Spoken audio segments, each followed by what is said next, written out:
মই দেৱজিৎ মহন্ত মই আপোনাক সুধিব বিচাৰিছোঁ যে মুখ্যমন্ত্ৰীয়েও কৈছে বা আপুনিও কৈছে বা আন মুখপাত্ৰ সকলেও কৈছে মোক এটা কথা কওকচোন ঠিক আছে আপুনি কোৱাখিনি সঁচা গৌৰৱ গগৈয়ে গণ্ডগোলটো কৰিছে গৌৰৱ গগৈক বেজ্জতি কৰিবলৈ গৈ গৌৰৱ গগৈক বদনামী কৰিবলৈ গৈ আপোনালোকে বাৰু আওপকীয়াকৈ নৰেন্দ্ৰ মোদী আৰু অমিত শ্বাহক অতি বেছি বেজ্জতি কৰি পেলালে নেকি যেনে পাকিস্তানৰ ISI যদি এজেণ্ট আমাৰ লোকসভাৰ বিৰোধী উপদলপতিগৰাকী আজিৰ দিনত হৈ আছে পাকিস্তান ছাকচেছ ISI ছাকচেছ আপোনালোকৰ ইয়াত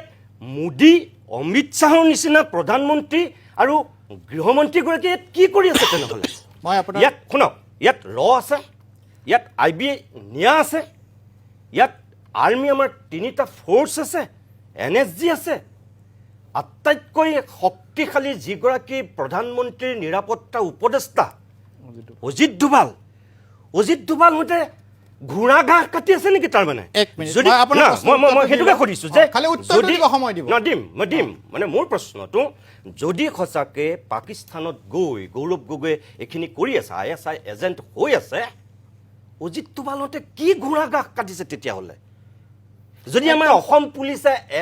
SITয়ে যদি এইখিনি তথ্য উন্মোচন কৰিছে আমাৰ CBI কি কৰিছে মোদী আৰু অমিত শ্বাহৰ সন্মুখত টেবুলত ঢকিয়াই এই 11 বছৰ যিজন অসম সন্তানে কথা কৈ আছে নৰেন্দ্ৰ মোদী আৰু অমিত শ্বাহে এজন পাকিস্তানৰ এজেণ্টক লোকসভাত এনেকৈ দপদপাই থাকিবলৈ দিছে আৰু তাৰপিছত আপোনালোকে সেইজনক কবিতা লিখিলে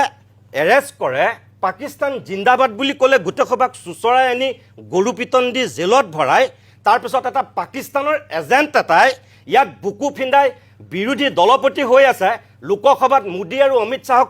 চকুত হৈ কৈ আছে তাৰপিছত আপোনালোকে কৈ আছে এয়া